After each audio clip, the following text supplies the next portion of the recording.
Hello, everyone. Welcome back. Episode 4.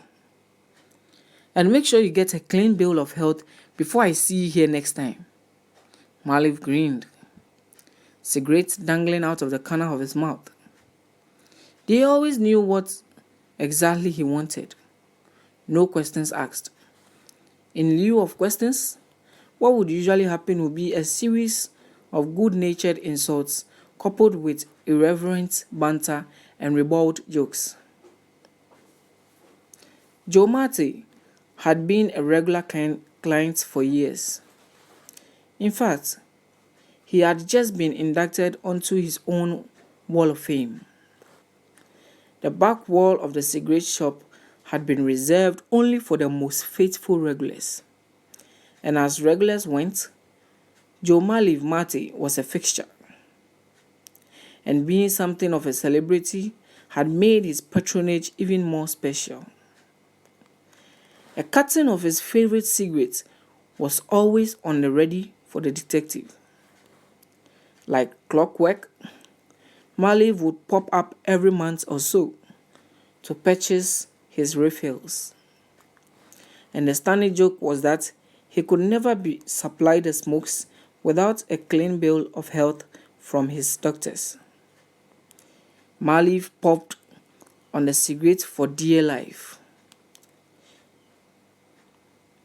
He would give them a clean bill of health, all right. This year was all the health Joe Maleev would ever need. Wisps of thin smoke curled upwards from his nostrils towards his face and beyond. Bliss. His mind shifted to his topmost priority. Katanga was a jewel thief. She had pulled off heist after heist of some of the most brilliant, sought-after gems in recent history. Rumor had it she kept most of the jewels. Some she stole on specific orders from a person or persons as yet unknown. This person was also rumored to be a mentor of sorts to the cat. Okay, so what do I do with all these loose ends? Maleev puffed furiously on a dying cigarette's end. The map had a lot of landmarks and places of interest, but there were no clear tracks to follow. Maleev had cobbled together a timeline of what Katanga had done, where she had done it, and where she had been rumored to go next. He made a mental note to visit the old principal very soon.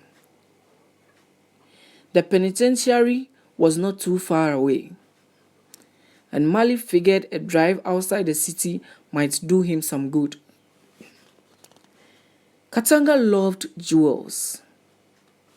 Why had she started stealing? What had prompted her love of jewels or moved her to start stealing them? To whom had she sold her loot? How much of it had she kept for her own collection? What did she do with it? It would be folly to wear any of those gems around. And where would she wear them anyway? Katanga was not the most social person he knew. There were more than enough experts in the field of socializing as it was. Her father would have to fill in part of the psychological profile Maleev had started putting together. What were the places she had hit?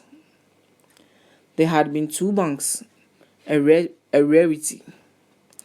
The cat hardly ever hits banks. In fact, she seemed to steer clear of them. If Maleev had to guess, he would say the 2 banks may have almost been too good for the cat to pass up. Each of the banks had received large highly publicized catch of very rare diamonds. Maleev remembered the buzz and publicity around those deposits. The banks had turned the transactions into a huge public relations stunt to highlight their tight security and upward mobility. The bank, Katanga, had put a quick end to all that. Within 2 weeks of the diamond deposits, one of the biggest bank heists in history had been executed. At first, Maleev had found it hard to believe that Katanga would have had anything to do with it.